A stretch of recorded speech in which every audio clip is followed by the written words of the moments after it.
Nebraska's offensive line was terrible in 2022. It's one thing that fans can all agree with. Offensive line play may have been generationally bad last season, which makes it kind of inexplicable to some that Matt Rule has brought back Donovan Raiola to be the offensive line coach. Well, I'm Don Collins. This is the Don Collins Show, and we're going to ask the question about whether or not it's a good idea to bring Donovan Raiola back, or was it the worst possible mistake that Matt Rule could have made?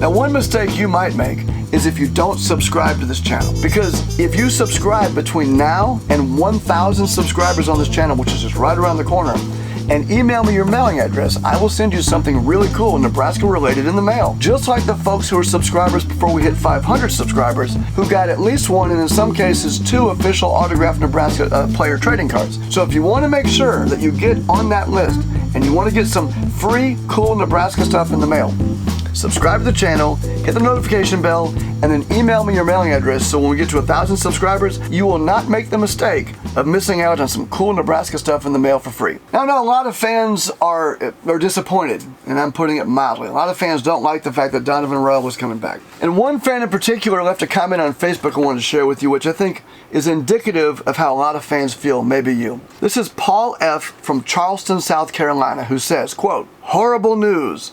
Matt Rule just made probably the worst mistake he possibly could have made.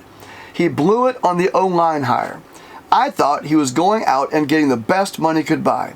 Well, he just retained Donovan Raiola as our O-line coach, director of the worst O-line performance in Nebraska history. The guy he replaced had a better line, and his was putrid. He's the worst coach on this team and anything but an O-line coach. Rule had the money, and he had a chance to go out and hire the best O-line coach money can buy, but instead, he goes for the bargain bin and gets a guy who has exactly one horrible year coaching the O-line at this level or any other level. Huge mistake, and one that will cost him for years. You can kiss having good O-line play goodbye.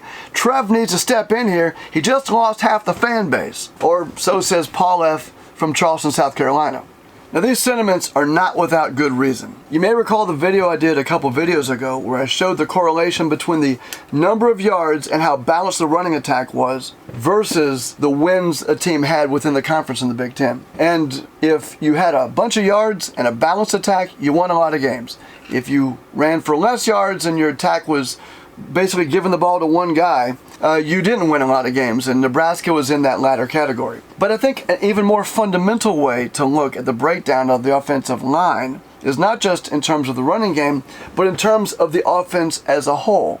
And one metric I found, and I'm going to put a chart on the screen right now, one metric I found which really illustrates this is the number of sacks allowed by the offensive line per game for the season on average. The teams which allowed the most sacks per game on average, those are on the left. 3 sacks a game gave you about 45% win percentage, and that's on those 4 teams on the right, on the left. On the right-hand side, the teams that allowed only on average 1 sack per game, well, they ended up winning a lot of games. The correlation cannot be more clear. And you may ask yourself, well, a sack is just one play.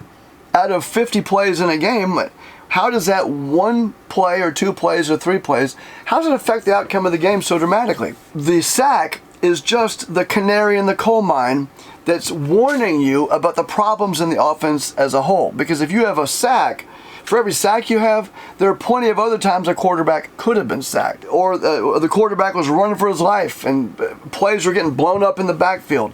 There's all sorts of things happening that a sack is just an indicator for. So the offensive line was objectively terrible. The run game suffered. The offense as a whole suffered.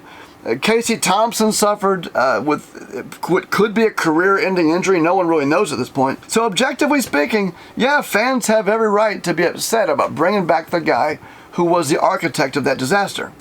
Now, if Nebraska's offensive line play was objectively as bad as it was, and it was bad, and it was so bad and it's so obvious that just some doofus on YouTube like me can see this, what is Matt Rule missing? Or what does he see that I don't understand? I mean, he's the coach, I'm not, so what's going on here? Why would Matt Rule look at the same data that we've all looked at and decide Donovan is the guy he wants as the coach for the offensive line? Well, there are a few theories floating around about that.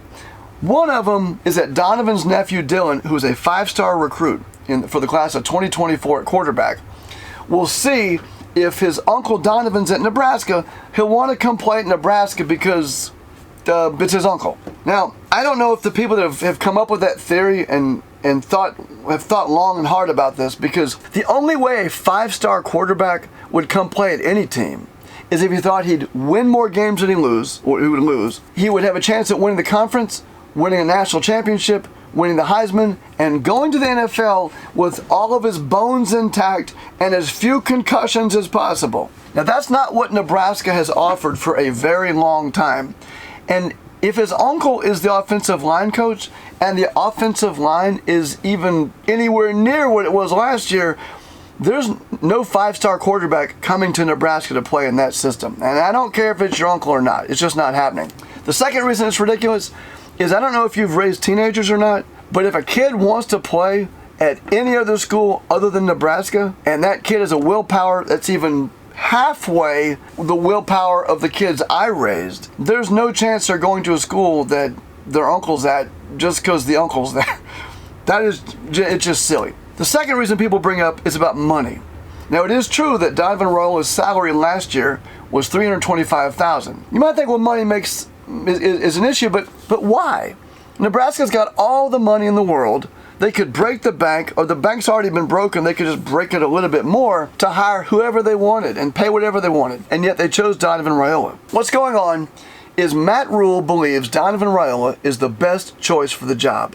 That's it. End of story. You don't got to go no further than that. You can talk about it. You can complain about it. You can post on Facebook and Twitter and Ding Dong and wherever you want to post about it. It doesn't matter. It's because Matt Rule thinks he's the right man for the job. That's it. This is not just Matt Rule bringing in the guy he thinks is the right guy for the job. It's Matt Rule slapping right in the face the former coach and recruiters who brought in the players on the offensive line that we saw in 2022. Why? Because Matt Rule just said Donovan Raiola is not the problem. The players were the problem. This is a huge indictment. This is a public whipping of the offensive line and those who recruited them with the prior coaching staff. But here's the thing I want you to take away from this. It might not be a mistake or the worst mistake to hire Donovan Raiola, but it could be the best decision made if it turns out good. If it turns out good, you could have 4- and 5-star quarterbacks want to play at Nebraska where they know they're not going to get hit. They'll be able to make good decisions and throw the ball effectively, win games, compete for championships, and ultimately go on to play in the NFL in a system that kept them upright for 4 years, not having surgery in the offseason to find out if they'll ever throw again next year.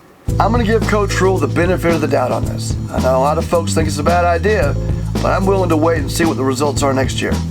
Until next time, I'm Don Collins. Thanks for watching. And remember, subscribe to the channel and do so before we hit 1,000 subscribers. And email me your mailing address so I can send you something cool and free in the mail when we hit those 1,000 subscribers.